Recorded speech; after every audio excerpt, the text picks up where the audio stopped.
نحمده ونستعينه ونستغفره ونعوذ بالله من شرور أنفسنا ومن سيئات أعمالنا من يهده الله فلا مضل له ومن يضلل فلا هادي له وأشهد أن لا إله إلا الله وحده لا شريك له وأشهد أن محمدا عبده ورسوله يا أيها الذين آمنوا اتقوا الله حق تقاته ولا تموتن إلا وأنتم مسلمون يا أيها الناس اتقوا ربكم الذي خلقكم من نفس واحدة وخلق منها زوجها وبث منهما رجالا كثيرا ونساء واتقوا الله الذي تساءلون به والأرحام إن الله كان عليكم رقيبا يا أيها الذين آمنوا اتقوا الله وقولوا قولا سديدا يصلح لكم أعمالكم ويغفر لكم ذنوبكم ومن يطع الله ورسوله فقد فاز فوزا عظيما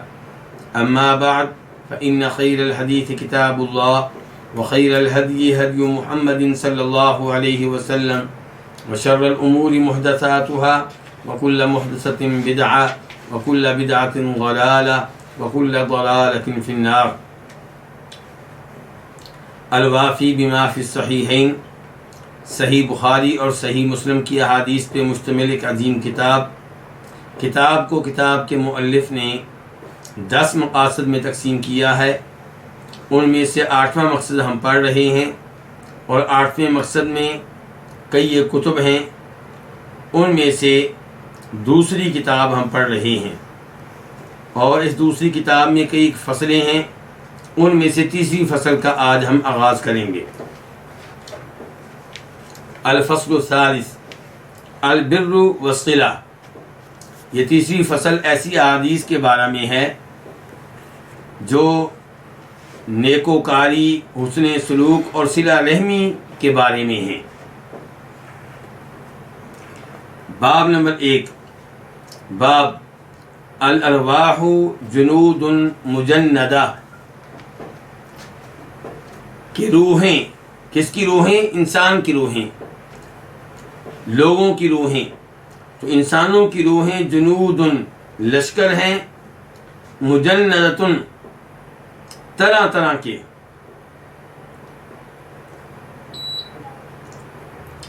حدیث نمبر 1524 1524 میم.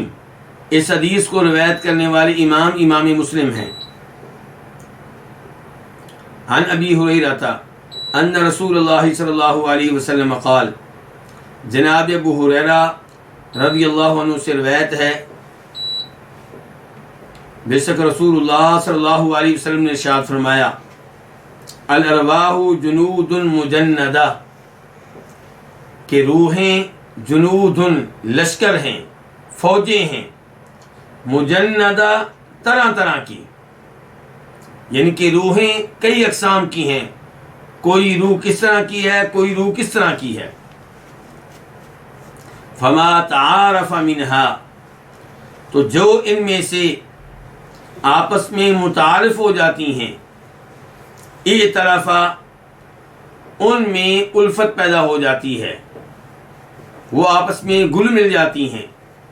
وما تناکر منہا، اور جو ان میں سے ایک دوسرے سے نواقف رہتی ہیں، ایک دوسرے سے اوپری رہتی ہیں، اختلافا، ان کا آپس میں اختلاف رہتا ہے، یعنی کہ وہ آپس میں مل نہیں پاتی. اس حدیث کے 2 مفہوم ہو سکتے ہیں. ایک مفہوم یہ کہ کہا جاتا ہے کہ ہماری روحیں ہماری پیدائش سے پہلے ایک جگہ تھیں، تو وہاں جو روحیں آپس میں متعارف ہو گئیں، ایک دوسرے سے گل مل گئیں، ایک دوسرے سے مانوس ہو گئیں، انہی لوگوں کی روحیں دنیا میں آ کر بھی ایک دوسرے سے مانوس ہو جاتی ہیں، الفت پیدا ہو جاتی ہے، اور ایسے لوگوں کا آپس میں پیار ہوتا ہے. اور جو روحیں وہاں پہ ایک دوسرے سے نواقف رہیں، دور دور رہیں، اور ایک دوسرے سے تعلق قائم نہیں ہو سکا، ان لوگوں کا تعلق یہاں پہ بھی قائم نہیں ہو پاتا۔ تو یہ جو پہلا معنی ہے، پہلا مفہوم ہے اس حدیث کا، اس کا مطلب یہ ہوا کہ یہ روحیں کسی موقع پہ ایک جگہ موجود تھیں۔ جنود الارواح جنود مجندہ، روحیں کیا تھیں؟ جنود لشکر تھیں مجندہ، جو ایک جگہ پہ جمع تھیں۔ فما تعارف منہا، تو جو ان میں سے آپس میں متعارف ہو گئیں، کہاں؟ عالم ارواح میں، جہاں صرف روحیں تھیں ہماری پیدائش سے پہلے، تو ایک طرفہ یہی روحیں دنیا میں پہنچ کر جب کسی جسم کا حصہ بنتی ہیں تو وہاں پہ بھی آپس میں مانوس ہو جاتی ہیں، ان میں الفت پیدا ہو جاتی ہے۔ وما تناکر منہا، اور جو ان میں سے وہاں ان کے عالم ارواح میں آپس میں نواقف رہیں، ایک دوسرے سے دور دور رہیں، ایک دوسرے سے مانوس نہ ہو سکیں، اختلافا، یہ روحیں انسانی جسم میں داخل ہونے کے بعد بھی اختلافا ایک دوسرے سے مختلف رہتی ہیں، ان میں الفت پیدا نہیں ہو پاتی، ان میں مانوسیت نہیں ہوتی۔ تو یہ ایک مفہوم ہے اس حدیث کا۔ دوسرا مفہوم یہ ہے کہ اس حدیث کو ویسے ہی رکھا جائے جیسے یہ محسوس ہو رہی ہے، اس کو اس کے ظاہر پہ رکھا جائے۔ ظاہر کے مطابق یہاں پہ عالم ارواح کا کوئی تذکرہ نہیں ہے، ایسی کوئی گفتگو نہیں ہے کہ پہلے یہ روحیں ایک جگہ پہ جمع تھیں تو وہاں پہ جو مانوس ہو گئیں وہ یہاں پہ بھی مانوس ہیں، جو وہاں پہ آپس میں مانوس نہیں ہو سکیں وہ یہاں پہ بھی مانوس نہیں ہو رہی، ایسی کسی بات کا تذکرہ اس روایت میں نہیں ہے۔ تو پھر معنی کیا ہوگا کہ الارواح کے روحیں جنود لشکر ہیں مجندہ، طرح طرح کے، یعنی کہ کچھ روحوں کی اوصاف کیا ہیں، کچھ روحوں کے اوصاف کیا ہیں، کچھ روحیں سعادت مند ہیں، کچھ بدبخت ہیں، کچھ نیکوکار ہیں، کچھ نیکی سے دور ہیں۔ تو روحیں جنود لشکر ہیں مجندہ، طرح طرح کے، مختلف اقسام کے۔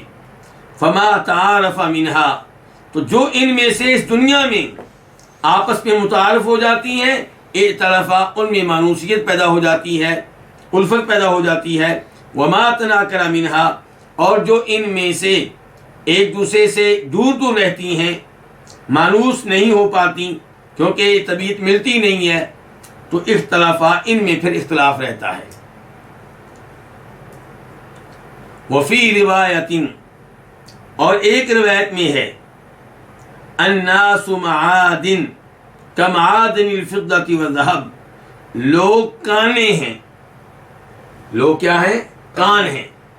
کان آپ جانتے ہیں کہ وہ جگہ جہاں سے مختلف خزانے نکالے جاتے ہیں، کہیں سے سونے کا خزانہ، کہیں سے چاندی کا، کہیں سے نمک کا، کہیں سے کوئلوں کا، ان کو کیا کہتا ہے؟ کانے۔ تو آپ فرما رہے ہیں الناس معادن، لوگ بھی کانے ہیں۔ کیا ہر کان ایک طرح کی ہوتی ہے؟ نہیں، کوئی کان کس طرح کی ہے، کوئی کان کس طرح کی ہے۔ تو لوگ بھی آپس میں مختلف ہیں جیسے مختلف ہوتی ہیں کانیں۔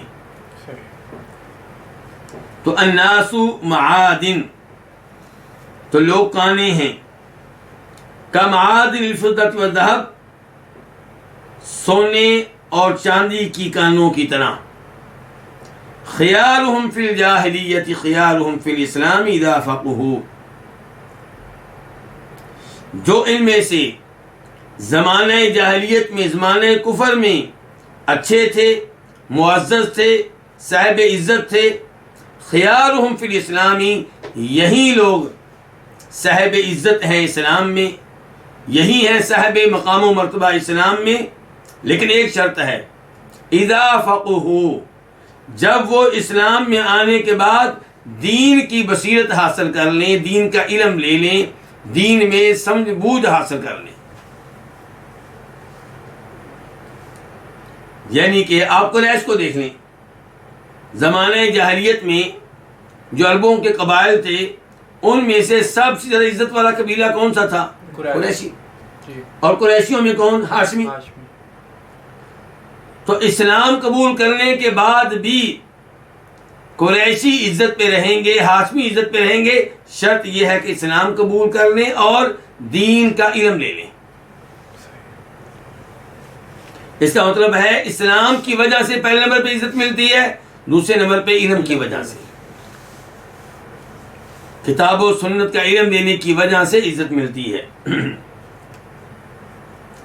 والارواح جنود مجندہ، پھر وہی الفاظ آگا جو اوپر ہم نے پڑھے ہیں کہ والارواح جنود مجندہ، اور روحیں جنود لشکر ہیں، فوجیں ہیں، مجندہ طرح طرح کی. فما تعارف منها ائتلف، تو جو ان میں سے آپس میں متعارف ہو گئیں، ائتلفا، ان میں کیا پیدا ہو گئی؟ الفت پیدا ہو گئی، مانوسیت پیدا ہو گئی. وما تناکر منها، اور جو ان میں سے ایک دوسرے سے اوپری اوپری رہیں، ایک دوسرے سے دور دور رہیں، جن میں مانوسیت پیدا نہیں ہوئی، اختلافات، ان میں اختلاف رہے گا.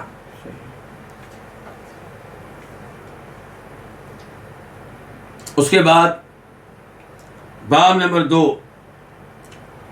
باب الناس کابل لا راحلۃ فیہا، لوگ ایسے اونٹوں کی طرح ہیں جن میں ایک بھی اونٹ سواری کے قابل نہ ہو. حدیث نمبر 1525، 1525 قاف. اس حدیث کے بیان کرنے پہ اتفاق ہے کس کس کا؟ امام بخاری کا اور امام مسلم کا. عن عبداللہ بن عمر رضی اللہ عنہما، روایت ہے جناب عبداللہ بن عمر رضی اللہ عنہما سے، قال، وہ کہتے ہیں، سمعت رسول اللہ صلی اللہ علیہ وسلم یقول، میں نے سنا نبی علیہ الصلوۃ والسلام سے کیا فرما رہے تھے، انما الناس کالابل المئہ لا تکاد تجد فیہا راحلہ، سوائے اس کے نہیں لوگ ان 100 اونٹوں کی طرح ہیں جن میں آپ ایک بھی ایسا نہیں پائیں گے جو سواری کے قابل ہو. 100 اونٹ، لیکن بوجھ تو اٹھا لیں گے لیکن سواری کے قابل شاید ان میں سے ایک بھی نہ ہو، کیونکہ جو اونٹ سواری کے قابل ہوتا ہے اس میں کئی صلاحیتیں ہوتی ہیں، مالک کی بات ماننے والا، چال میں اچھا، تو ایسی صلاحیتیں جو ہیں وہ کسی کسی اونٹ میں ہوتی ہیں. 100 میں کوئی ایک آپ کو ملے گا اور ہو سکتا ہے ایک بھی نہ ملے. تو لوگ بھی ایسے ہی ہیں، لوگ بہت ہیں لیکن 100 میں ایک بھی آپ کو ایسا مل جائے جو بوجھ اٹھانے والا ہو، لوگوں کے کام آنے والا ہو، رشتہ داروں کا خیال رکھنے والا ہو، دوستوں کا خیال رکھنے والا ہو، تو یہ بڑی بات ہے اگر ایک بھی ایسا مل جائے. لوگ بہت ہیں لیکن کیا وہ رشتہ داروں کے کام آنے والے ہیں؟ کیا وہ اپنوں کی مصیبت کے اوقات میں مدد کرنے والے ہیں؟ ایسا کوئی آپ کو ملے گا. تو اس سے پتہ چلا کہ نبی علیہ السلام ترغیب دے رہے ہیں کہ آپ اس اونٹ کی طرح ہوں جو سواری کے قابل ہوتا ہے، اگرچہ وہ ایک آدھ ہوتا ہے. تو آپ 99 اونٹوں کی طرح نہ بنیں، آپ اس ایک اونٹ کی طرح بنیں جو لوگوں کو فائدہ دیتا ہے، جو لوگوں کے کام آتا ہے.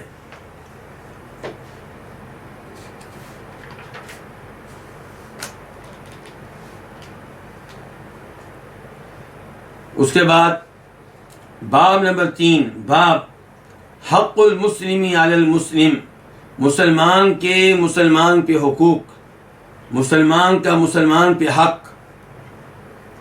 حدیث نمبر 1526، 1526 قاف.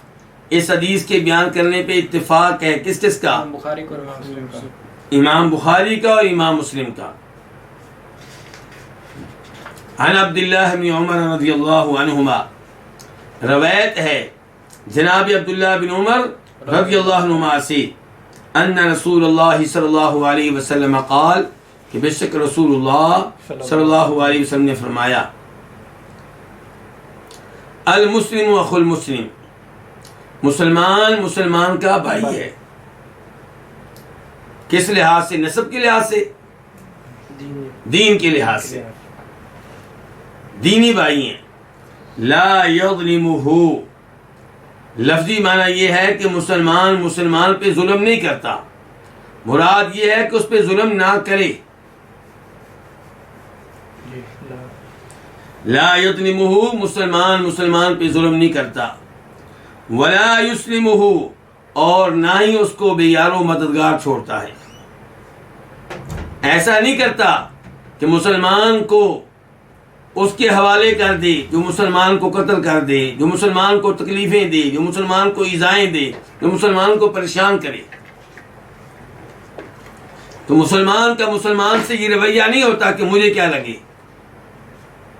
نہیں، وہ آپ کا مسلمان بھائی ہے۔ اگر وہ تکلیف میں ہے، تنگی میں ہے، پریشانی میں ہے، خطرے میں ہے، تو آپ اس کی کیا کریں گے؟ مدد کریں گے۔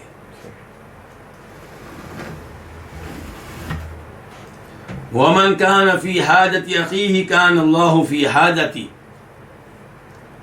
اور جو اپنے بھائی کی حاجت میں ہو، کیا مطلب؟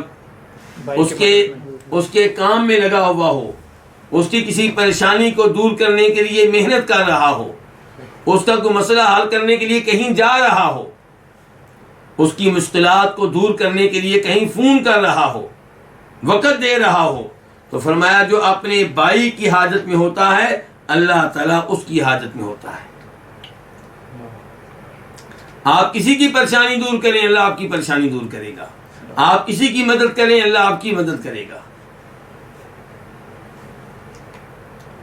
اور مسلم شریف میں آتا ہے جناب ابو ہریرہ کی بیان کردہ حدیث میں کہ واللہ فی عون العبد ما کان العبد فی عون اخیہ، اور اللہ تعالیٰ بندے کی مدد میں ہوتے ہیں جب تک کہ بندہ اپنے کسی مسلمان بھائی کی مدد میں ہوتا ہے۔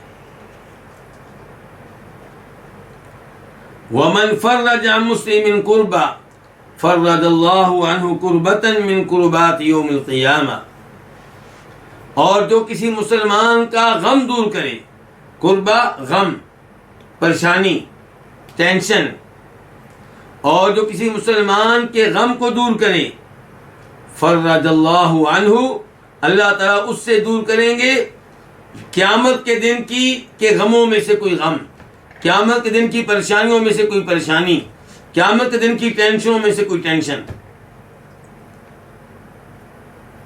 یہ تو بڑی اچھی بات ہے بالکل کہ آپ اپنے بھائی کی وہ ٹینشن دور کر رہے ہیں جس کا تعلق کس سے ہے؟ دنیا سے، اور اللہ اس کے بدلے میں آپ کی وہ ٹینشن دور کریں گے جس کا تعلق آخرت سے ہوگا۔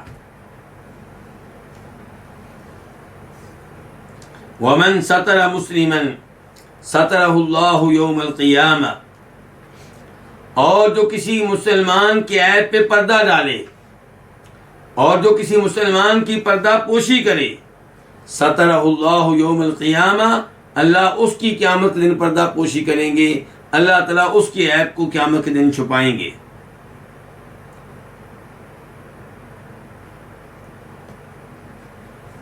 اس آخری جملے کے تعلق سے علماء کرام نے یہ وضاحت کی ہے کہ یہ پردہ ڈالنا ہے اس آدمی پہ جس نے کوئی غلطی کی اور غلطی سے فارغ ہو چکا، غلطی ہو چکی، ایسا نہیں کہ اب بھی وہ غلطی کر رہا ہے۔ اگر کوئی ایسا شخص ہے جو اب بھی کسی برے کام میں ملوث ہے، اس کا ارتکاب کر رہا ہے، تو پھر آپ کا واجب یہ ہے کہ آپ اس کو روکیں۔ طاقت سے روک سکتے ہیں تو طاقت سے روکیں، اگر طاقت سے نہیں روک سکتے تو زبان سے روکیں، ورنہ کم از کم اس کے اس معاملے کو دل میں برا جانیں۔ اور اگر آپ دیکھیں کہ وہ بات نہیں آ رہا، آپ نے اس کو سمجھایا، اس کو نصیحت کی، لیکن وہ بار بار اسی جرم کا ارتکاب کر رہا ہے، تو پھر آپ رابطہ کریں گے کس سے؟ حکومت سے، پولیس سے، عدالت سے، اور کوشش کریں گے کہ یہ جرم جو ہے یہ اپنے اختتام کو پہنچے اور یہ معاشرے میں پھیلنے نہ پائے۔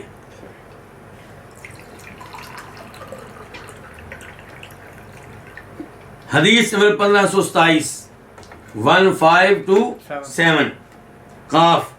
اس حدیث کے بیان کرنے پہ اتفاق ہے کس کس کا؟ امام بخاری کا اور امام مسلم کا۔ عن ابی ہریرہ رضی اللہ عنہ قال، روایت ہے جناب ابو ہریرہ رضی اللہ عنہ سے، وہ کہتے ہیں سمعت رسول اللہ صلی اللہ علیہ وسلم یقول، میں نے سنا نبی علیہ الصلوۃ والسلام سے کہ آپ فرما رہے تھے حق المسلم علی المسلم خمس، مسلمان کے مسلمان پہ کتنے حقوق ہیں؟ 5 حقوق ہیں۔ رد السلام، پہلے نمبر پہ اس کے سلام کا جواب دینا، اور یہاں پہ یہ بات ذہن میں رہے کہ سلام کہنا، ابتدائی طور پہ اپنے مسلمان بھائی کو سلام کہنا بہت بڑی خوبی ہے، بہت بڑی فضیلت ہے، بہت بڑی نیکی ہے، لیکن واجب نہیں ہے۔ ترغیب دی ہے، نبی علیہ السلام نے بار بار دی ہے، لیکن سلام کا جواب دینا یہ واجب ہے، یہ لازمی ہے، یہ ضروری ہے، اس پہ گناہ ملنے کا خطرہ ہے۔ اور کسی بھی مسلمان کو نہ سلام کہنے سے پیچھے ہٹنا چاہیے اور نہ سلام کا جواب دینے سے، کیونکہ دونوں شکلوں میں آپ کو مفت کی نیکیاں مل رہی ہیں۔ السلام علیکم، اور مجھے تعجب ہوتا ہے ان بھائیوں پہ جن کو سلام کہا جائے تو ناراض ہوتے ہیں، بھئی آپ کو مفت کی دعا مل رہی ہے۔ السلام علیکم، تمہارے اوپر سلامتی نازل ہو، کون کرے نازل؟ اللہ، یعنی کہ اللہ تمہیں محفوظ رکھے ہر پریشانی سے، ہر ٹینشن سے، ہر وبا سے، ہر بیماری سے۔ تو رد السلام، سلام کہنے میں اور سلام کا جواب دینے میں دونوں طرح نیکیاں ملتی ہیں۔ السلام علیکم کہیں گے کتنی نیکیاں؟ 10۔ السلام علیکم ورحمۃ اللہ 20، اور السلام علیکم ورحمۃ اللہ وبرکاتہ کہیں گے کتنی نیکیاں ملیں گی؟ 30۔ وعیادۃ المریض، اور مریض کی عیادت کرنا، جو بیمار ہے اس کی تیمارداری کرنا، بیمار پرسی کرنا، یہ بھی مسلمان کا مسلمان پہ کیا ہے؟ حق ہے، اور اس کا بھی اجر و ثواب بہت زیادہ ہے۔ واتباع الجنائز، اور جنازوں کے پیچھے جانا، جنازے کی پیروی کرنا، اس کے 2 مطلب ہو سکتے ہیں۔ نمبر 1 کہ آپ نماز جنازہ میں شریک ہوں، نمبر 2 نماز جنازہ قبر تک جا رہا ہے، آپ بھی ساتھ ساتھ جائیں۔ تو اتباع الجنائز، جنازے کے پیچھے جانا، اور آپ سب جانتے ہوں گے کہ جنازہ ادا کرنے میں فائدہ ہے، جنازہ ادا کرنے والے کا بھی، اور نماز جنازہ ادا کرنے میں اس کا بھی فائدہ ہے جس کی نماز جنازہ ادا کی جا رہی ہے۔ اور اجر و ثواب آپ دیکھیں کہ اگر آپ ایک نماز جنازہ ادا کرتے ہیں تو ثواب احد پہاڑ کے برابر ملے گا۔ احد پہاڑ بہت ہی وزنی، طویل اور وسیع قسم کا پہاڑ ہے، تو نماز جنازہ میں آپ کا کچھ ہی وقت لگتا ہے اور ثواب آپ کو احد پہاڑ کے برابر ملتا ہے۔ آپ دیکھیے اللہ کی رحمت کتنی وسیع ہے۔ جناب عبداللہ بن عمر کو یہ تو معلوم تھا کہ نماز جنازہ میں شریک ہونا بہت بڑی نیکی ہے، اور شریک ہوتے بھی تھے، لیکن یہ نہیں معلوم تھا کہ اس کا ثواب احد پہاڑ کے برابر ہے۔ نبی علیہ السلام نے فرمایا ہے کہ جو نماز جنازہ ادا کرے گا اور دفن تک ساتھ رہے گا، اس کو 2 قرات کا ثواب ملے گا، اور 1 قرات ایک احد پہاڑ کے برابر ہے۔ تو عبداللہ بن عمر کو جب یہ سب کچھ معلوم ہوا، فرمانے لگے ہائے افسوس، ہم نے کتنے ہی قرات ضائع کر دیے، آئندہ میں کوئی بھی قرات ضائع نہیں ہونے دوں گا۔ دیکھیے کتنا جذبہ تھا صحابہ کرام میں ثواب لینے کا، اپنی آخرت کو بہتر بنانے کا، اور نبی علیہ السلام کی حدیث پہ عمل کرنے کا۔ تو کتنے حق ہو گئے؟ 3۔ وَإِجَابَةُ الدَّعْوَةِ، اور اس کی دعوت کو قبول کرنا۔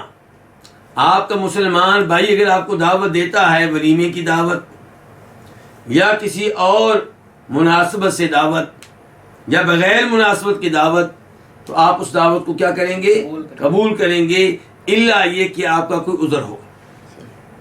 مثال کے طور پہ ولیمے کی دعوت ملی ہے اور نبی علیہ السلام نے ولیمے کی دعوت کو رد کرنے کے معاملے میں بہت سختی کی ہے کہ رد نہیں کرنا چاہیے، قبول کرنا چاہیے، جانا چاہیے۔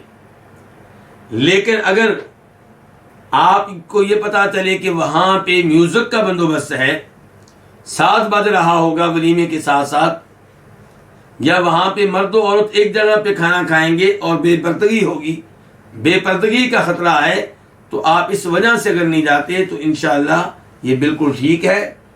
بلکہ ایسی شکل میں اگر آپ جائیں تو وہاں جا کے اس برائی سے روکیں، اس سے منع کریں، اور اگر آپ منع نہیں کر سکتے تو پھر آپ کے لیے یہی بہتر ہے کہ آپ نہ جائیں۔ وَتَشْمِيتُ الْعَاطِسِ، اور چھینک لینے والے کی چھینک کا جواب دینا۔ چھینک لینے والے کی چھینک کا کیا جواب ہو سکتا ہے؟ چھینک لینے والا چھینک لینے پہ کیا کہے گا؟ الحمدللہ۔ تو آپ کہیں گے یرحمک اللہ، یہ وہ حق ہے مسلمان کا مسلمان پہ۔ تشمیت العاطس، چھینک لینے والے کی چھینک کا جواب دینا۔ جب وہ کیا کہے گا؟ الحمدللہ کہے گا۔ اور اگر کوئی الحمدللہ نہ کہے تو پھر آپ یرحمک اللہ کہنے کی پابند نہیں ہوں گے۔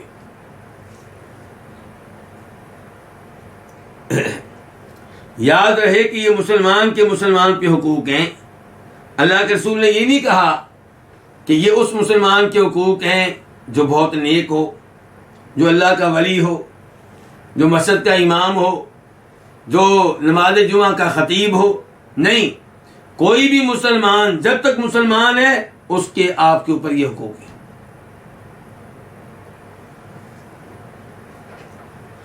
اس کے بعد باب نمبر 4، باب تراحم المؤمنین وتعاونہم، مومنوں کا ایک دوسرے پہ رحم کرنا اور ان کا ایک دوسرے سے کیا کرنا؟ تعاون کرنا۔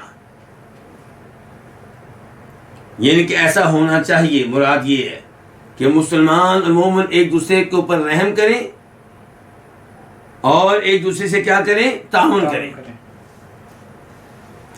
حدیث نمبر 1528، 1528 قاف۔ اس حدیث کو روایت کرنے والے امام کون سے ہیں؟ امام بخاری اور امام مسلم دونوں ہیں۔ عن ابی موسیٰ رضی اللہ عنہ، روایت جناب ابو موسیٰ اشعری رضی اللہ تعالی عنہ سے۔ ان کا نام کیا تھا؟ عبداللہ بن قیس۔ بنیادی طور پہ کہاں کے رہنے والے تھے؟ یمن کے۔ مسلمان ہونے کے بعد زیادہ زندگی کہاں گزری ہے؟ کوفہ میں۔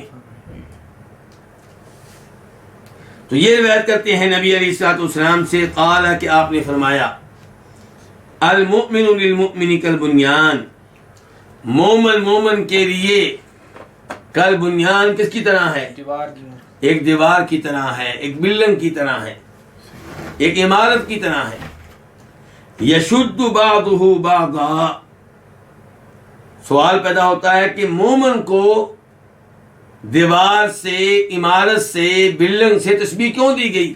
کیوں کہا گیا کہ مومن مومن کے لیے ایک بلڈنگ کی طرح ہے، ایک دیوار کی طرح ہے، ایک عمارت کی طرح ہے؟ اس کی وضاحت آپ نے فرما دی، یشد بعضہ بعضا، اس کا ایک حصہ دوسرے حصے کو مضبوط کرتا ہے۔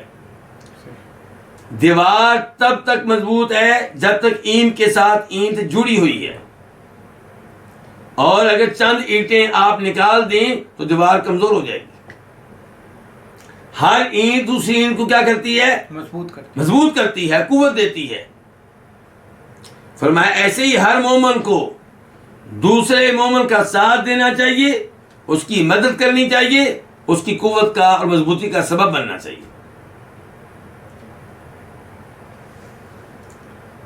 وَشَبَّكَ بَيْنَ أَصَابِعِهِ، نبی علیہ السلام نے جب یہ فرمایا کہ مومن کے لیے ایک عمارت کی طرح ہے جس کا ایک حصہ دوسرے حصے کو مضبوط کرتا ہے، اس کے ساتھ ہی آپ نے اپنی انگلیوں کے درمیان کیا دی؟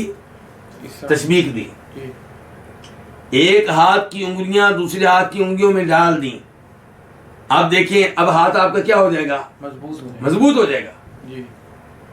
فرمایا ایسے ہی ہر اینٹ دوسری اینٹ کو مضبوط کرتی ہے، اور ایسے ہی ہر مسلمان کو چاہیے کہ دوسرے مسلمان کو قوت دے، اس کی مدد کرے، اس کے کام آئے۔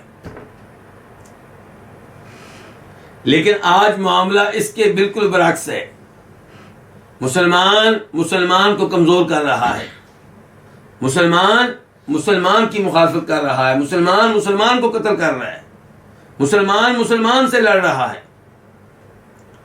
جبکہ حدیث یہ بتا رہی ہے کہ ہر مومن کو چاہیے دوسرے مومن کو مضبوط کرے اور اسے قوت دے۔ اس کے بعد حدیث نمبر ہے 1529، 1529 قاف۔ اس حدیث کے بیان کرنے پہ اتفاق ہے امام بخاری کا اور امام مسلم کا۔ عن النعمان بن بشیر، روایت ہے جناب نعمان بن بشیر رضی اللہ تعالی عنہما سے، کیونکہ یہاں پہ نعمان بھی صحابی ہے اور ان کے والد گرامی بھی کیا ہے؟ صحابی ہیں۔ یہ وہی صحابی ہیں، کون سے بھلا؟ جی جن کا تیر لگا تھا رات کو صورت نہیں، نعمان بن بشیر، نعمان کون سے صحابی ہیں؟ نعمان وہی صحابی ہیں جن کو ان کے والد بشیر لے کر آئے تھے نبی علیہ الصلوۃ والسلام کے پاس۔ اللہ کے رسول، نعمان کی والدہ نے مجھ سے مطالبہ کیا ہے کہ میں نعمان کو ایک ہدیہ دوں، گفٹ دوں، اور کہا ہے کہ میں تب راضی ہوں گی جب آپ گفٹ دیں اور اس پہ اللہ کے رسول کو گواہ بنائیں، تاکہ بات کیا ہو جائے؟ پکی ہو جائے۔ کیا لگتا ہے اس سے کہ بشیر کی رضی اللہ عنہ کی کئی بیویاں ہوں گی؟ جو نعمان کی والدہ ہیں وہ چاہتی ہیں میرے بیٹے کو انعام مل جائے، میرے بیٹے کو ہدیہ مل جائے۔ تو بشیر رضی اللہ عنہ نے اپنی وائف کی بات مان لی اور اللہ کے رسول کے پاس لے کر آ گئے نعمان کو۔ جی تو اللہ کے رسول علیہ السلام نے پوچھا کہ کیا تمہارے جو دیگر بچے ہیں، تمہاری دیگر جو اولاد ہے، ان کو بھی تم ایسا ہدیہ دے رہے ہو، دیا ہے؟ بشیر کہنے لگے نہیں۔ فرمایا کیا تم چاہتے ہو کہ تمہارا ہر بیٹا، تمہاری ہر بیٹی تم سے اچھا سلوک کرنے میں ایک دوسرے کے برابر ہو، کوئی پیچھے نہ رہے؟ کیا تم چاہتے ہو کہ ہر بچہ تم سے اچھا سلوک کرے، ہر بچہ تمہاری خدمت کرے، ہر بچہ تمہاری بات مانے؟ ہاں جی بالکل چاہتا ہوں۔ فرمایا پھر اللہ سے ڈرو اور اپنی اولاد میں کیا کیا کرو؟ عدل و انصاف کیا کرو۔ تو یہ ہے نعمان بن بشیر، کہتے ہیں قال رسول اللہ صلی اللہ علیہ وسلم، کہ فرمایا نبی علیہ الصلوۃ والسلام نے تر المؤمنین فی تراحمہم وتوادہم وتعاطفہم کمثل الجسد، کہ آپ مومنوں کو دیکھیں گے، کس چیز کی طرح دیکھیں گے؟ فرمایا ایک جسم کی طرح۔ تر المؤمنین کمثل الجسد، آپ مومنوں کو پائیں گے، مومنوں کو دیکھیں گے کہ وہ ایک جسم کی طرح ہیں، ان کی مثال ایک جسم کی مثال ہے۔ کس معاملے میں ایک جسم کی طرح ہیں جی؟ جیسے پہلے آپ نے کہا تھا پچھلی حدیث میں کہ مومن کے لیے ایک عمارت کی طرح ہے۔ وجہ آپ نے بیان کی کہ ہر عمارت کی ہر اینٹ دوسری اینٹ کو کیا کرتی ہے؟ مضبوط۔ عمارت کا ہر حصہ دوسرے حصے کو کیا کرتا ہے؟ مضبوط۔ تو یہاں پہ آپ فرما رہے ہیں کہ مومن آپس میں ایک جسم کی طرح ہیں۔ کس معاملے میں؟ فرمایا فی تراحمہم، ایک دوسرے پہ رحم کرنے کے معاملے میں، ایک دوسرے پہ مہربان ہونے کے معاملے میں، وتوادہم، اور ایک دوسرے سے محبت کرنے کے معاملے میں۔ وتعاطفهم اور ایک دوسرے پہ شفقت کرنے کے معاملے میں. تو کیا جسم کا ہر حصہ دوسرے حصے پہ رحم کرتا ہے؟ کیا جسم کا ہر حصہ دوسرے حصے سے محبت کرتا ہے؟ کیا جسم کے ہر حصے کو دوسرے حصے کا احساس رہتا ہے؟ یہ بات واضح کر رہے ہیں نبی علیہ الصلوۃ والسلام. فرمایا آپ دیکھیں جسم کو، اذا اشتکا عضوا، جب وہ بیمار ہوتا ہے، کون؟ جسم.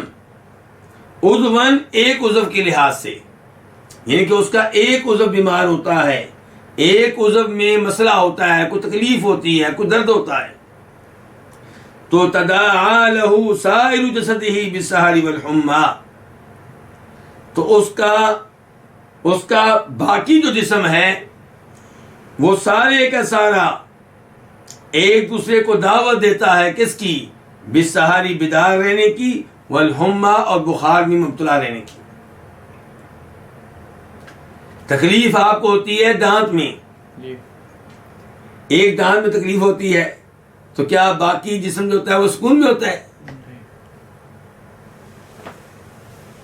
تکلیف آپ کو ہوتی ہے کس میں؟ مثال کے طور پہ گردے میں، تو کیا باقی جسم جو ہے وہ آرام کی نیند سو جاتا ہے؟ نہیں. ایک عضو کو مسئلہ ہو، پورا جسم بے تاب اور بے قرار رہتا ہے، نیند نہیں آتی، سکون نہیں ملتا. تو ایسے ہی ہونا چاہیے مسلمانوں کو آپس میں، جیسے جسم کے اعضاء آپس میں ہیں. ایک مسلمان پریشان ہے تو سارے اس کے اوپر رحم کریں، سارے اس کے اوپر ترس کھائیں، سب اس سے محبت کا اظہار کریں. اس انداز سے مسلمان کو آپس میں پیار و محبت سے رہنا چاہیے. آپ اس حدیث پہ غور کریں، اگر مسلمان اس حدیث کے مطابق ہو جائیں تو کتنی بڑی قوت بن سکتے ہیں. مسلمانوں کے جاہ و جلال میں، شان و شوکت میں بہت اضافہ ہو سکتا ہے. جب کافر دیکھیں گے کہ مسلمان آپس میں اس طرح جڑے ہوئے ہیں، ایک دوسرے سے محبت کرنے والے ہیں، ایک دوسرے کے اوپر رحم کرنے والے ہیں، ایک دوسرے کے اوپر شفقت کرنے والے ہیں، تو ان کو مسلمانوں سے لڑنے کی اور ان پہ حملہ کرنے کی جرات نہیں ہوگی.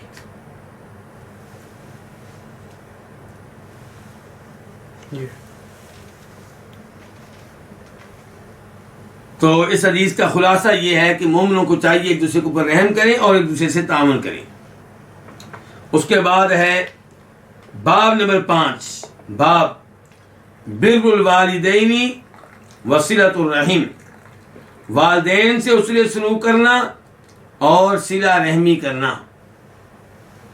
یعنی کہ اس باب میں دو چیزوں کا تذکرہ ہوگا، والدین سے حسن سلوک کا اور رشتہ داروں کے ساتھ اچھے تعلق بنانے کا.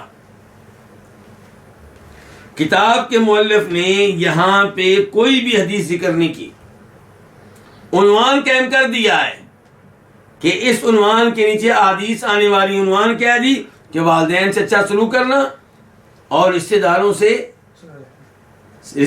سے تعلقات کو نبھانا، بنانا، قائم کرنا. لیکن نیچے حدیث کوئی بھی لے کر نہیں آئے. وجہ کیا ہے؟ وہی وجہ جو میں نے کل بھی بتائی تھی کہ کتاب کے مؤلف تکرار سے بچتے ہیں. وہ کہتے ہیں ایک حدیث کو ایک دفعہ ذکر کریں گے، ایک سے زیادہ بار ذکر نہیں کریں گے. چنانچہ اس موضوع پہ احادیث پہلے گزر چکی ہیں، انہوں نے ان کے نمبر دے دیے ہیں کہ آپ اس موضوع پہ ان حدیث کا مطالعہ کر لیں. حدیث نمبر 1095، تو آئیے دیکھتے ہیں حدیث نمبر 1095 کیا ہے.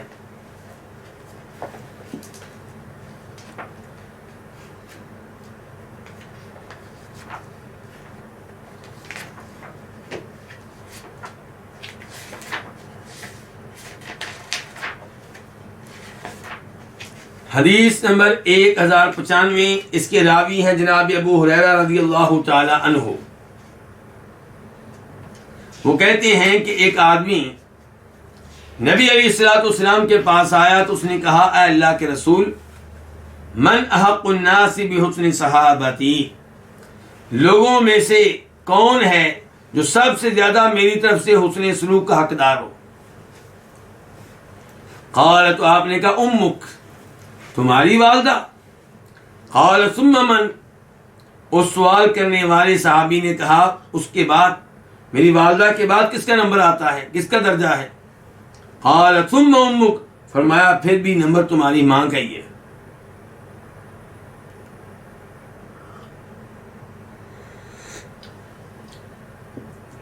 قال ثم من صحابی نے کہا پھر ماں کے بعد کس کا نمبر ہے؟ تیسری بار سوال. قال ثم امک پھر تمہاری ماں کا. قال ثم من صحابی نے کہا کہ میری ماں کے بعد کس کا نمبر ہے, کس کا حق بنتا ہے کہ میں اس سے اچھا سلوک کروں؟ قال ثم ابو کا پھر تمہارے والد. تو ماں کے کتنے حق بیان کیے یہاں پہ؟ 3. علماء کرام نے لکھا ہے شاید اس کی وجہ یہ ہے کہ نمبر 1 اس کا بچے پہ حق ہے حمل کی وجہ سے. 9 مہینے اسے اپنے پیٹ میں رکھا اور یہ کوئی آسان کام نہیں ہے, بہت مشکل کام ہے. دوسرے نمبر پہ ولادت کا عمل, اور ولادت کے عمل میں عورت کی جو جان ہے وہ خطرے میں ہوتی ہے. اور تیسرے نمبر پہ دودھ پلانا. تو یہ 3 ماں کے عظیم کارنامے ہیں جن کی وجہ سے ماں کو 3 حق دیے گئے اور باپ کو 1 حق دیا گیا.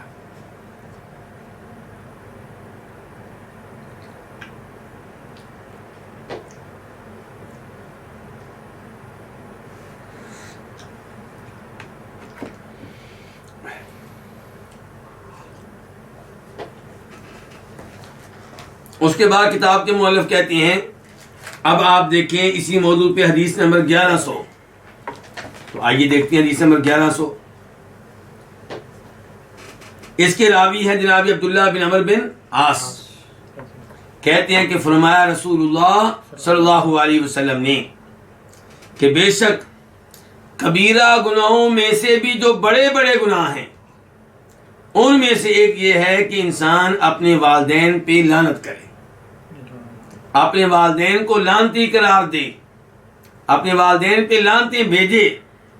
قیلا تو کہا گیا, کہنے والے نے کہا یا رسول اللہ, اے اللہ کے رسول, وکیف یلعن الرجل والدیہ, کوئی بھی آدمی اپنے والدین پہ لعنت کیسے بھیج سکتا ہے؟ ان کے ایسا تو ہم نے کبھی نہیں دیکھا کوئی اپنے والدین پہ لعنتیں بھیجے.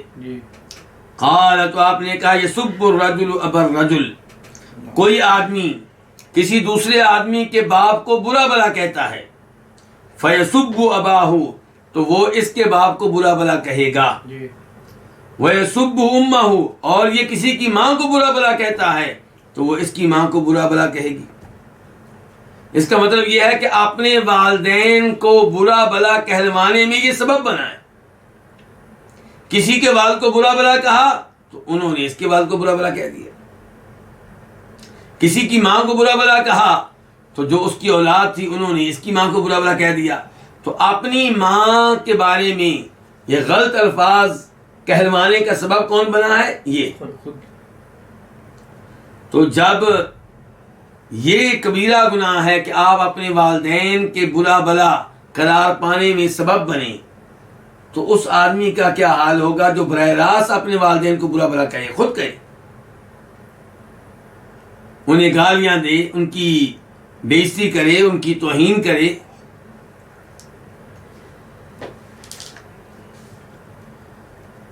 اس کے بعد کتاب کے مؤلف کہتے ہیں اب آپ دیکھیں حدیث نمبر 1106.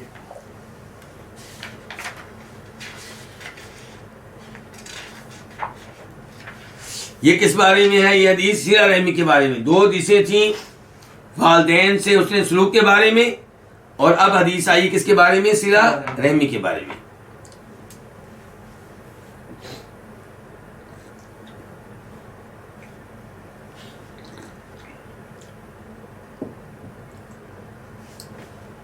جناب ابو ہریرہ سے روایت ہے, وہ نبی علیہ السلام سے روایت کرتے ہیں کہ آپ نے فرمایا کہ اللہ تعالیٰ نے مخلوق کو پیدا کیا.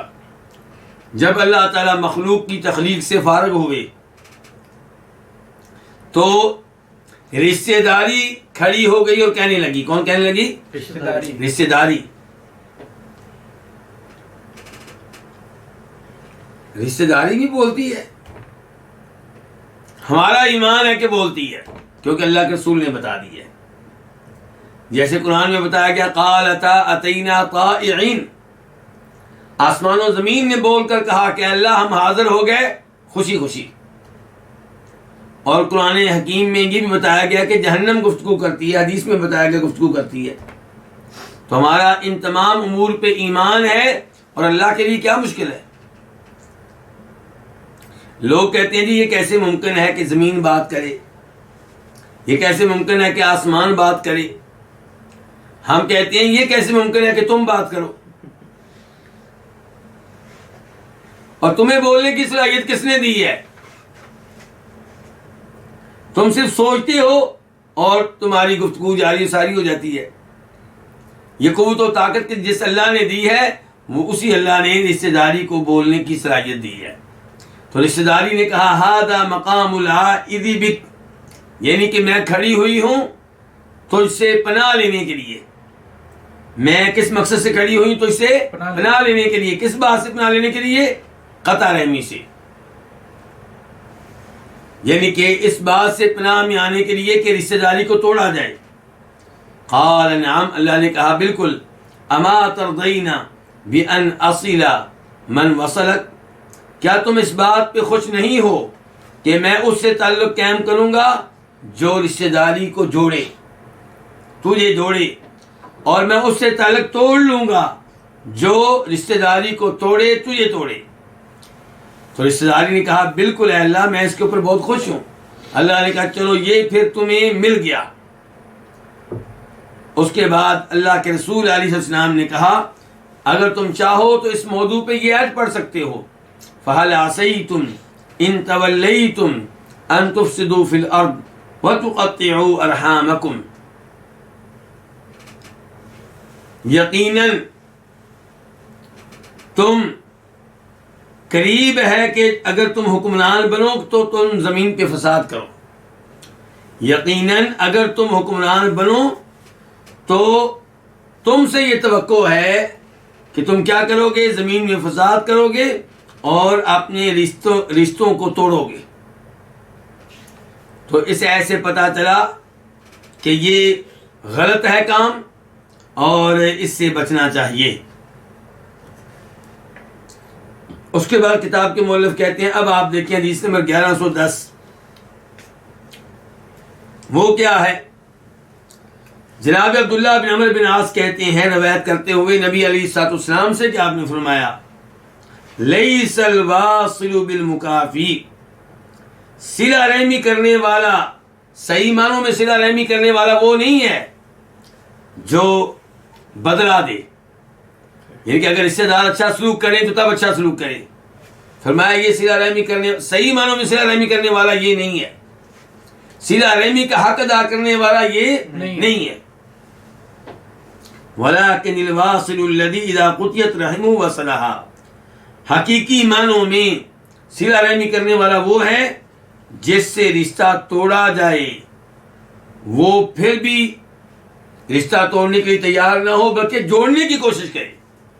جو رشتے دار پیچھے ہٹیں، تعلق ختم کریں، یہ ان کو ختم نہ کرنے دے بلکہ تعلق بنائے، رشتے داری کو جوڑے. تو یہ دو حدیثیں تھیں صلہ رحمی کے موضوع پہ، اور پہلے دو حدیثیں تھیں والدین کے بارے میں، ان سے حسن سلوک کے بارے میں.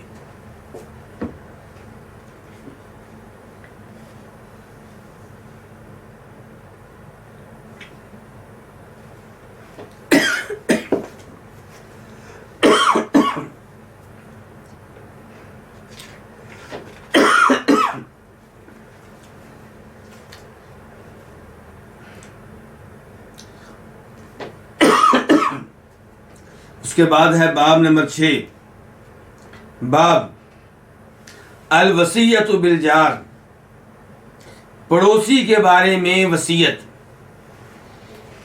حدیث نمبر 1530 1530 قاف اس حدیث کے بیان کرنے پہ اتفاق ہے کس کس کا؟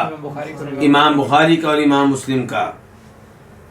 عن عائشہ رضی اللہ عنہا عن النبی صلی اللہ علیہ وسلم قال، روایت ہے ام المؤمنین عائشہ رضی اللہ عنہا سے، وہ روایت کرتی ہیں نبی علیہ الصلوۃ والسلام سے کہ آپ علیہ الصلوۃ والسلام نے فرمایا، ما زال یوصینی جبریل بالجاری، جبریل مجھے مسلسل وصیت کرتے رہے، تاکید کرتے رہے، کس کے بارے میں؟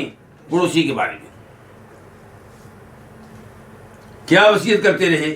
کہ آپ پڑوسیوں کا خیال رکھیں، مسلمانوں کو چاہیے پڑوسیوں کا خیال رکھیں. اور لفظ یہاں پہ کیا ہے؟ الجار، پڑوسی. کیسا پڑوسی؟ اچھے پڑوسی کا خیال رکھنا چاہیے. ہر طرح کے پڑوسی کا خیال رکھنا ہے، چاہے مسلمان ہو چاہے کافر ہو، یہودی ہو یا عیسائی ہو، ہندو ہو یا سکھ ہو.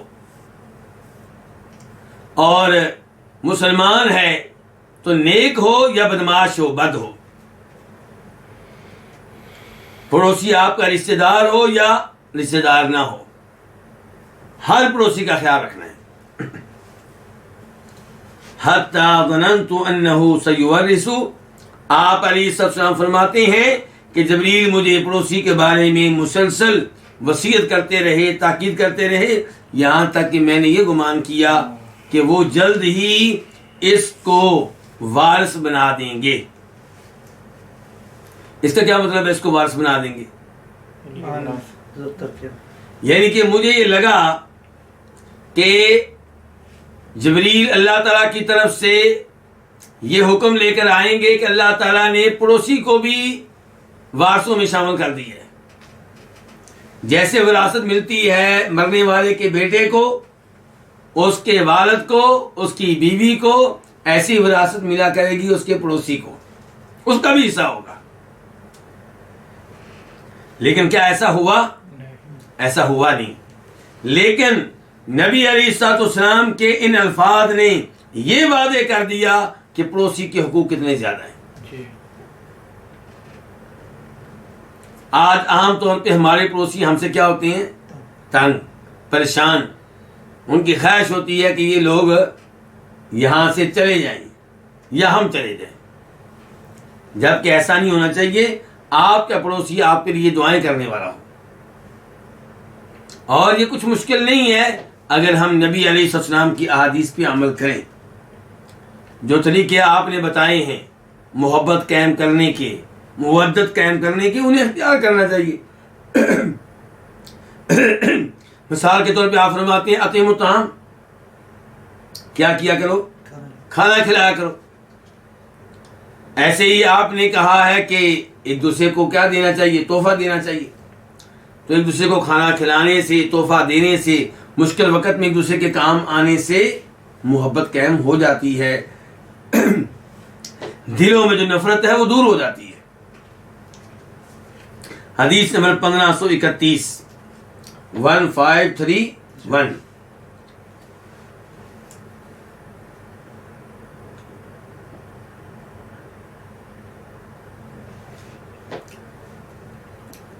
اس حدیث کو روایت کرنے والے امام کون سے؟ امام بخاری. عن عائشہ رضی اللہ عنہا، روایت ہے ام المؤمنین عائشہ رضی اللہ عنہا سے، وہ کہتی ہیں قلت، میں نے کہا، یا رسول اللہ، اے اللہ کے رسول، ان لی جارینی، بے شک میرے دو پڑوسی ہیں، فَإِلَىٰ أَيِّهِمَا أُهْدِي، تو میں ان میں سے کس کو ہدیہ دوں، تحفہ دوں. یہ تحفے کا تذکرہ ہوا تھا، حدیث آ گئی ہے. اس کا مطلب پڑوسیوں کو کیا دینا چاہیے؟ تحفہ دینا چاہیے. تو یہ پوچھ رہی ہیں ام المؤمنین عائشہ کہ میرے دو پڑوسی ہیں، میں ان میں سے کس کو ہدیہ دوں. تو آپ نے فرمایا اِلَىٰ أَقْرَبِهِمَا مِنْكِ بَابًا، اس پڑوسی کو ہدیہ دو جو دروازے کے لحاظ سے تمہارے زیادہ قریب ہے. تو آپ نے یہ کیوں نہیں کہہ دیا دونوں کو تحفہ دے دو؟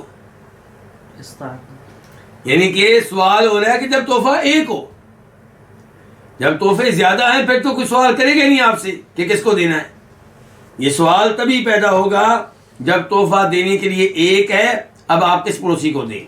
تو فرمایا آپ اس کو دیں جس کا دروازہ تمہارے زیادہ قریب ہے. اس میں کیا حکمت ہے؟ علماء کرام نے لکھا ہے واللہ عالم کہ اس میں حکمت یہ ہے کہ جس کا دروازہ قریب ہے وہ زیادہ آپ کے گھر پہ نگاہ رکھتا ہے. اس کو پتا ہوگا کہ آپ کے گھر میں آج کیا چیز آئی ہے، کیا باہر جا رہی ہے. مثال کے طور پہ آپ کے گھر میں گوشت آیا ہے، آپ کے گھر میں گوشت کا سالن تیار ہو رہا ہے یا کوئی اور کھانا تیار ہو رہا ہے، تو اس کی خوشبو کس کے گھر میں زیادہ جائے گی؟ جو قریب ہوگا. جو قریب ہوگا. یا گھر میں وہ چیزیں گوشت داخل ہو رہا ہے تو اس کے دیکھنے کا زیادہ امکان ہے اس کے مقابلے میں جو دور ہے.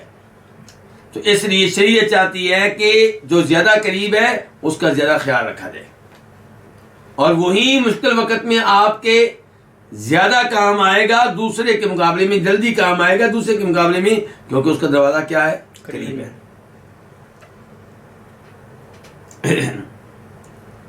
اس کے بعد ہے حدیث نمبر 1532 1532 خا. اس حدیث کو روایت کرنے والے امام کون سے؟ امام بخاری. عن ابی شریح، روایت ہے جناب ابو شریح سے. ابو شریح کون ہے؟ یہ صحابی ہیں. خویلد خزاعی، خویلد خزاعی یہ صحابی ہیں. ان سے روایت ہے کہ ان نبی صلی اللہ علیہ وسلم قال، کہ بے شک نبی علیہ الصلوۃ والسلام نے فرمایا واللہ لا یؤمن واللہ لا یؤمن واللہ لا یؤمن، اللہ کی قسم یہ مومن نہیں ہے، اللہ کی قسم یہ مومن نہیں ہے، اللہ کی قسم یہ مومن نہیں ہے. یہ الفاظ آپ نے کتنی بار کہے ہیں؟ 3 بار. قیلا کہا گیا ومن یا رسول اللہ، کون ہے اللہ کے رسول، کون ہے جس کے بارے میں آپ 3 بار کہہ رہے ہیں کہ یہ مومن نہیں ہے؟ قال، تو آپ علیہ السلام نے فرمایا الذی لا یأمن جارہ بوائق، وہ جس کے شر اور فساد سے اس کا پڑوسی محفوظ نہ ہو. تو اس کا مطلب کیا ہوا اس حدیث کا؟ کہ اگر آپ اپنے پڑوسی کو تنگ کرتے ہیں تو آپ یہ گناہ کرنے کی وجہ سے ایمان کی دولت سے محروم ہو جائیں گے، ایمان کامل ہے. کیونکہ اللہ کے رسول نے کہا کہ یہ مومن نہیں ہے. تو جواب یہ ہے کہ یہاں پہ مراد یہ ہے کہ وہ شخص کامل مومن نہیں ہے، صحیح معنوں میں مومن نہیں ہے. جیسے مومن ہونا چاہیے ویسا مومن نہیں ہے جو اپنے پڑوسیوں کو تنگ کرتا ہے، جس کے پڑوسی اس کی شرارتوں سے محفوظ نہیں ہے.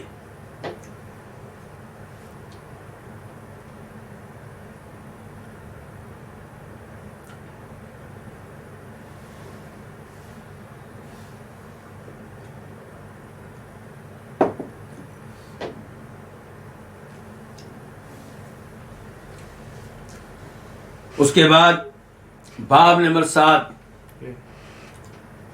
باب الاحسان الی الیتیم والارملۃ والمسکین، یتیم سے، بیوہ سے اور مسکین سے کیا کرنا؟ حسن سلوک کرنا، ان کے ساتھ نیکی کرنا. حدیث نمبر 1533 1533 قاف. اس حدیث کے بیان کرنے پہ اتفاق ہے کس کس کا؟ امام بخاری کا اور امام مسلم کا. عن ابی ہریرہ رضی اللہ عنہ قال، روایت ہے جناب ابو ہریرہ رضی اللہ عنہ سے، وہ کہتے ہیں قال رسول اللہ صلی اللہ علیہ وسلم، کہ فرمایا نبی علیہ الصلوۃ والسلام نے الساعی علی الارملہ والمسکین کالمجاہد فی سبیل اللہ. ارملہ کا معنی کیا ہوگا؟ بیوہ، وہ عورت جس کا خاوند نہ ہو. تو بیوہ اور مسکین کی خاطر دوڑ دھوپ کرنے والا اس آدمی کی طرح ہے جو اللہ کی راہ میں جہاد کر رہا ہو. اس کی طرح ہے. کس معاملے میں اس کی طرح ہے؟ اجر و ثواب کے لحاظ سے، کہ جیسے ثواب ملتا ہے اس شخص کو جو اللہ کی راہ میں جہاد کر رہا ہو، ویسے ہی ثواب ملے گا اس کو جو کسی بیوہ یا کسی مسکین کے لیے دوڑ دھوپ کر رہا ہو، ان کے کام آنے کی کوشش کر رہا ہو، اور ان کے لیے محنت مزدوری کر رہا ہو، ان کی کہیں شفاعت کر رہا ہو، ان کے کام آ رہا ہو.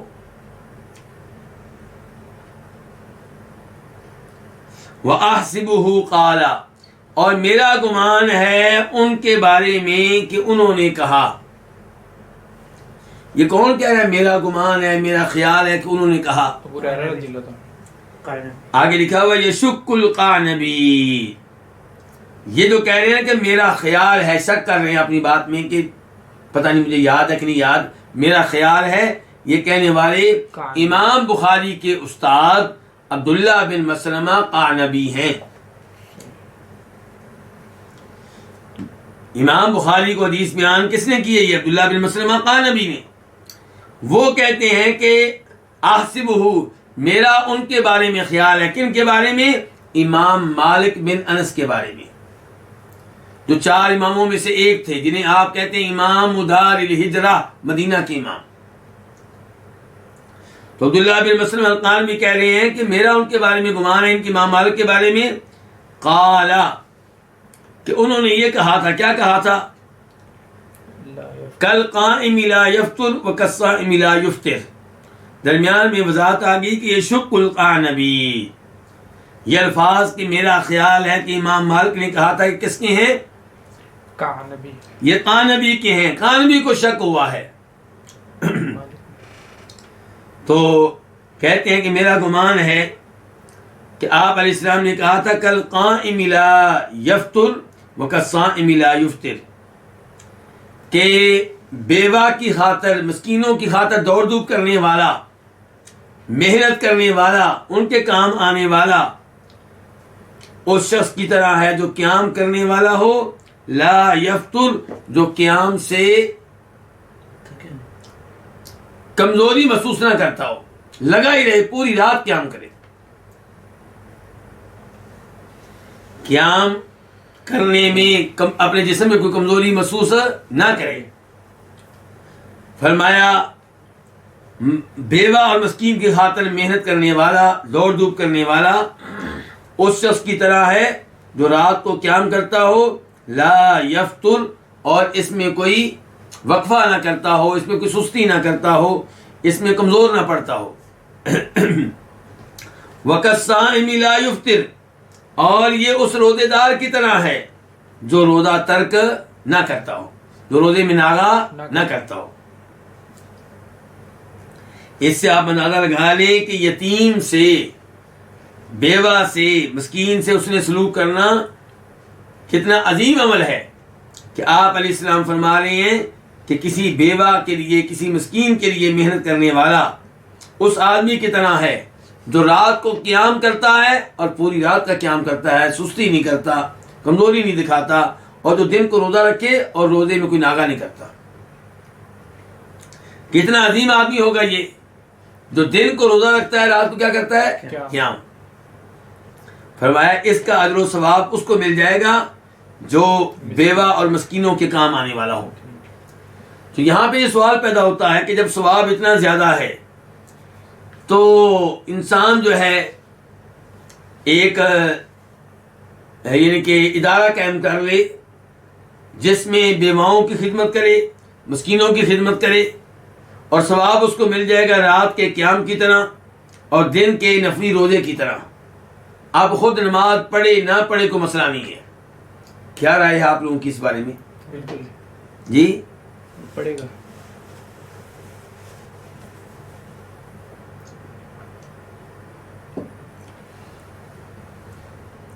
یہاں پہ وہ حدیث ذہن میں رکھنی چاہیے جس میں اللہ تعالیٰ خود فرماتے ہیں، حدیث قدسی ہے کہ میرے قریب ہونے کے لیے ان اعمال سے بہتر کوئی اعمال نہیں ہے جن کو میں نے فرض قرار دیا ہے. نماز فرض ہے، بیوہ کی خدمت کرنا، مسکین کی خدمت کرنا فرض نہیں ہے، یہ فضیلت ہے. اور آپ اس فضیلت کو پاتے پاتے فرائض کو چھوڑ دیں، فرض نمازوں کو چھوڑ دیں، رمضان کے 30 روزوں کو چھوڑ دیں، شریعت میں یہ بات قابل قبول نہیں ہے.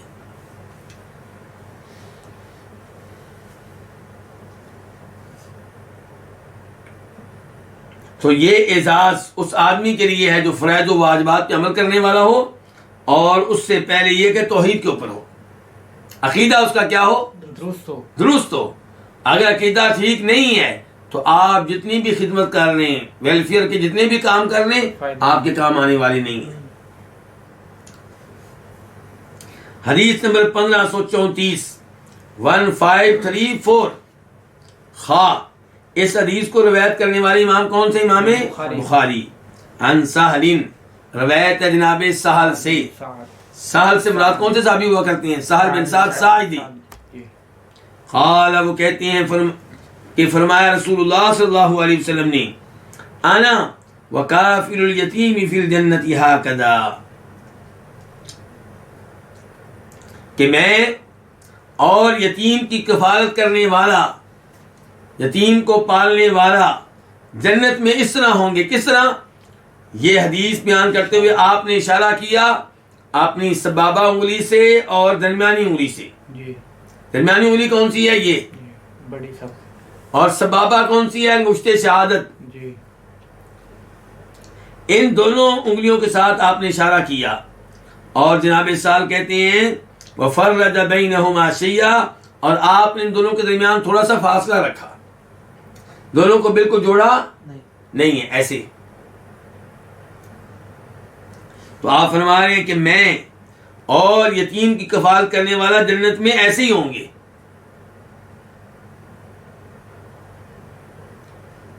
تو اس سے پتہ چلا کہ یتیم کی پرورش کرنا، یتیم کا خیال رکھنا، یہ کتنی عظیم نیکی ہے، اور ہر ایک کو چاہیے کہ اس نیکی میں دلچسپی لے. بلکہ نبی علیہ الصلوۃ والسلام کے پاس ایک دفعہ ایک صاحب آئے، انہوں نے بتایا کہ میرا دل بہت سخت ہے، اور بھی ایسی چند باتیں کی. آپ نے فرمایا کیا تم چاہتے ہو کہ تمہارا دل نرم ہو جائے، تمہاری حاجتیں پوری ہو جائیں، تمہارے مسائل حل ہو جائیں؟ اگر تم یہ چاہتے ہو تو کسی یتیم کے سر پہ ہاتھ پھیرا کرو، اور یتیم کو اپنے ساتھ کھانا کھلایا کرو. آپ اندازہ کریں کہ یتیم کے ساتھ اس نے سلوک کرنا، اس کا کتنا زیادہ درجہ ہے اسلام میں. اس کے بعد ہے باب نمبر 8. یہ باب کیا ہے؟ باب الضیافہ، مہمان نوازی کے بارے میں. حدیث نمبر 1535 1535. قاف.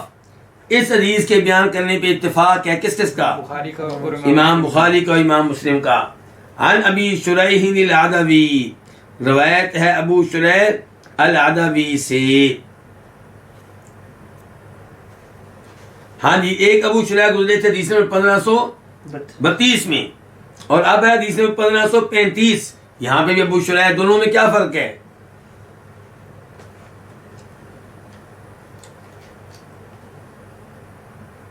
یہ عدوی ہیں، وہ خزاعی. تو دونوں ایک ہی ہیں، دونوں جو ہیں وہ ایک ہی ہیں. ابو شریح یہ وہی والے جو اوپر گزرے جن کے نام خویلد تھا، خزاعی تھے، صحابی ہیں. تو یہ کہتے ہیں سمیعت اذنایا، میرے دونوں کانوں نے سنا. کیا سنا؟ یہ آگے آ رہا ہے. وابصرت عینایا، اور میری دونوں آنکھوں نے دیکھا. حین تکلم النبی صلی اللہ علیہ وسلم، جب نبی علیہ السلام نے کلام فرمایا. فقال، چنانچہ آپ نے کہا من کان یؤمن باللہ والیوم الآخر فلیکرم جارہ، کہ جو اللہ پہ اور آخرت پہ ایمان رکھتا ہے اس پہ واجب ہے کہ اپنے پڑوسی کی عزت کرے، اس کی تکریم کرے، اس کا اکرام کرے. وَمَنْ كَانَ يُؤْمِنُ بِاللَّهِ وَالْيَوْمِ الْآخِرِ فَلْيُكْرِمْ ضَيْفَهُ جَائِزَتَهُ، اور جو اللہ پہ ایمان رکھتا ہے اور آخرت پہ ایمان رکھتا ہے اس کو چاہیے کہ اپنے مہمان کے جائزے کو بہترین بنائے، اپنے مہمان کی ضیافت بہترین طریقے سے کرے۔ جائزہ کس کو کہتے ہیں؟ جو چیز آپ مہمان کو دیں گے اس کو کیا کہتے ہیں؟ جائزہ۔ تو فرمایا جو اللہ پر آخرت پہ ایمان رکھتا ہے اس پہ واجب ہے کہ اپنے مہمان کو جو چیز پیش کرے وہ اچھے طریقے سے پیش کرے، اس معاملے میں اس کا اکرام کرے۔ تو لفظ آپ نے کیا بولا تھا؟ جائزہ، ایسے ہی ہے نا، فَلْيُكْرِمْ ضَيْفَهُ جَائِزَةً، اپنے مہمان کے جائزے کو بہترین بنائے۔ تو سوال کیا گیا وما جائزتہ یا رسول اللہ، اے اللہ کے رسول مہمان کا جائزہ کیا ہوتا ہے؟ تو آپ نے کہا یوم و لیلہ، ایک دن اور ایک رات، یعنی کہ جب آپ کے پاس مہمان آئے ایک دن ایک رات آپ اس کی بہترین عمدہ ترین ضیافت کریں گے۔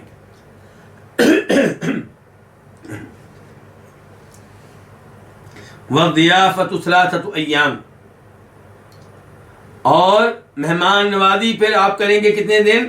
3 دن، یعنی کہ ایک دن پرتکلف اس کی دعوت کرنا، مہمان نوازی کرنا، اور 3 دن کیا ہے؟ ضیافت کرنا۔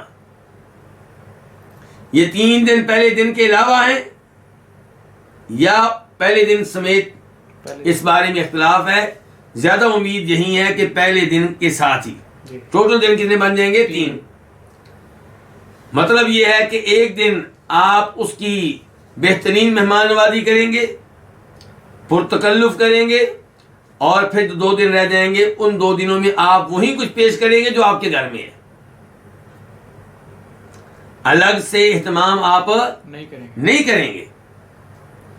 اور اگر الگ سے کوئی اہتمام کرتا ہے تو ٹھیک ہے، اس کو ثواب ملے گا، گویا کہ اس نے صدقہ کیا اللہ کی راہ میں۔ تو آپ فرما رہے ہیں یوم و لیلہ، ایک دن اور ایک رات کیا ہوگا؟ جائزہ، یعنی کہ بہترین قسم کی مہمان نوازی، پرتکلف قسم کی۔ وَالضِّيَافَةُ ثَلَاثَةُ أَيَّامٍ، ٹوٹل مہمان نوازی جو ہوگی، میزبانی جو ہوگی، کتنے دن ہوگی؟ 3 دن۔ فَمَا كَانَ وَرَاءَ ذَلِكَ، اور جو اس کے علاوہ ہے، کس کے علاوہ؟ 3 دنوں کے علاوہ، فَهُوَ صَدَقَةٌ عَلَيْهِ، تو یہ جو ہوگا یہ آپ کی طرف سے اس کے لیے صدقہ ہوگا، یعنی کہ آپ صدقہ کرنا چاہتے ہیں تو کریں، نہیں کرنا چاہتے تو آپ نے اپنا حق ادا کر دیا ہے۔ فَمَا كَانَ وَرَاءَ ذَلِكَ، اور جو اس کے علاوہ ہوگا، کس کے علاوہ؟ ان 3 دنوں کے علاوہ، تو وہ صدقہ ہے علیہ، اس پہ۔ وَمَنْ كَانَ يُؤْمِنُ بِاللَّهِ وَالْيَوْمِ الْآخِرِ فَلْيَقُلْ خَيْرًا أَوْ لِيَصْمُتْ، اور جس کا اللہ پہ ایمان ہے اور آخرت پہ ایمان ہے وہ خیر کی بات کہے یا پھر کیا کرے؟ چپ رہے۔ آخری جملے سے کیا پتا چلا کہ آپ اچھی بات کر سکتے ہیں تو کریں، ورنہ خاموشی بہتر ہے غلط قسم کی گفتگو کرنے سے۔ خاموشی بہتر ہے لغو قسم کی، بے حیائی پہ مشتمل قسم کی گفتگو کرنے سے۔ اس کے بعد ہے باب نمبر 9، باب استحباب المواساة بفضول المال، زائد مال کے ذریعے کسی کی دلداری کرنا، کسی کا خیال رکھنا، یہ کیا ہے؟ مستحب ہے۔ حدیث نمبر 1536 میم، اس حدیث کو روایت کرنے والے امام کون ہے؟ امام مسلم۔ عن ابی سعید الخدری، روایت ہے جناب ابو سعید خدری رضی اللہ تعالیٰ عنہ سے، جن کا نام کیا ہے؟ سعد بن مالک۔ قال، وہ کہتے ہیں بینما نحن فی سفر مع النبی صلی اللہ علیہ وسلم، جب کہ ہم ایک سفر میں تھے، کس کے ساتھ؟ نبی صلی اللہ علیہ وسلم کے ساتھ. اذ جاء رجل على راحلۃ له، تب ایک آدمی آیا جو اپنی سواری پہ تھا. قال، راوی کہتے ہیں وہ کون ہے؟ سعید ابو سعید خدری. فجعل يصرف بصره يمينا وشمالا، وہ اپنی نگاہ دائیں بائیں پھیرنے لگا، ان کے دائیں بائیں دیکھنے لگا. کبھی ادھر دیکھے کبھی ادھر دیکھے، جیسے کچھ چاہتا ہو، جیسے کچھ چاہتا ہو، اسے کسی چیز کی ضرورت ہو. فقال رسول اللہ صلی اللہ علیہ وسلم، تو فرمایا نبی علیہ الصلوۃ والسلام نے، من کان معه فضل ظہر فلیعد به علی من لا ظہر له، جس کے پاس ضرورت سے زائد کیا ہو سواری، ظاہر سے مراد آپ یہاں پہ کیا لیں گے؟ سواری. صحیح. فضل سے مراد کیا لیں گے؟ ضرورت سے زائد. تو جس کے پاس کوئی زائد سواری ہو، فلیعد به، تو وہ اس کے ساتھ لوٹے اس پہ جس کے پاس سواری نہیں ہے. آپ کے پاس 2 سواریاں ہیں، تو ایک سواری اس کو دے دیں جس کے پاس ایک بھی سواری نہیں ہے. صحیح. ومن كان له فضل من زاد فليعد به على من لا زاد له، اور جس کے پاس بچا ہوا فالتو کیا ہو زاد راہ، فليعد به على من لا زاد له، تو اس کو چاہیے کہ وہ اس کے ساتھ لوٹے، یعنی کہ یہ دے اس شخص کو جس کے پاس بالکل زاد راہ نہیں ہے. 3 دن کا سفر ہے، آپ کے پاس سامان کتنے دنوں کا ہے؟ 6 دن کا سامان آپ لے کے جا رہے ہیں. یا کچھ سفر کتنے دنوں کا ہے؟ 3 دن کا. اس کا مطلب ہے کچھ زیادہ راہ جو ہے کھانے پینے کا سامان ضرورت سے کیا ہے؟ زائد ہے. قال،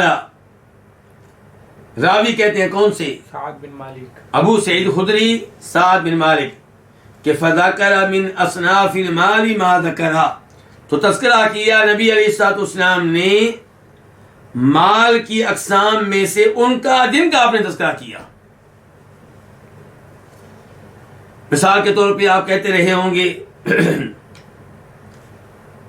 جس کے پاس ضرورت سے زائد کھجوروں کے درخت ہیں تو ضرورت سے زائد اس کو دے دیں جس کے پاس ایک بھی کھجوروں کا درخت نہیں ہے. اس انداز سے آپ نے اپنی تبلیغ جاری رکھی. تو ابو سعید خدری کہتے ہیں کہ نبی علیہ السلام نے مال کی اقسام میں سے ان کا تذکرہ کیا جن کا آپ نے کیا. حتی رأینا، یہاں تک کہ ہم نے یہ سمجھا، ہم نے یہ خیال کیا کہ انہو، کہ بے شک بات یہ ہے کہ لا حق لأحد منا فی فضل، ہم میں سے کسی کا حق نہیں ہے زائد مال میں. یعنی کہ آپ یہ بار بار کہتے رہے جس کے پاس یہ چیز زائد ہے یہ اس کو دے دے جس کے پاس زائد ایک بھی نہیں ہے. تو آپ یہ مسلسل کہتے رہے ایک ایک مال کی قسم کا تذکرہ کرتے ہوئے، یہاں تک کہ ہم سوچنے لگے کہ ہم میں سے کسی کا یہ حق نہیں ہے کہ وہ اپنی حاجت سے زیادہ مال جمع کرے، اسٹور کرے اور اپنے گھر میں رکھے.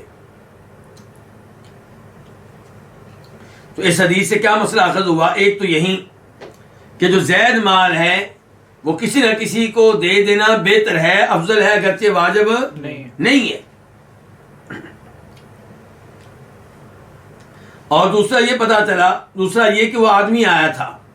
اچھا آدمی آیا وہ تو اپنی سواری کے اوپر تھا، تو اس کو دیکھ کے اللہ کے رسول نے الفاظ کیوں کہے؟ لگتا یہ ہے کہ اس کی سواری کمزور ہوگی، سفر کرنے کے قابل نہیں ہوگی. اس قسم کا کوئی معاملہ تھا جس کی وجہ سے آپ علیہ السلام نے اس موقع پہ یہ توجہ دلائی اور آپ نے کہا کہ جس کے پاس 2 سواریاں ہیں، ایک ضرورت سے زائد ہے، وہ اس کو دے دے جس کے پاس کوئی سواری نہیں ہے، اور جس کے پاس ضرورت سے زائد زیادہ راہ ہے وہ اس کو دے دے جس کے پاس بالکل بھی زیادہ راہ نہیں ہے. یہیں پہ آج کے درس کا اختتام کرتے ہیں، اور انشاءاللہ الفصل الرابع یہ آئندہ درس میں شروع کریں گے. اللہ رب العزت سے دعا ہے کہ وہ ہمیں نبی علیہ السلام کی احادیث صحیح معنوں میں پڑھنے کی توفیق دے، ان کو سمجھنے کی توفیق دے، ان پہ عمل پیرا ہونے کی توفیق دے، انہیں ہماری نجات کا اور اخروی کامیابی کا سبب اور ذریعہ بنائے۔ وآخر دعوانا الحمدللہ رب العالمین۔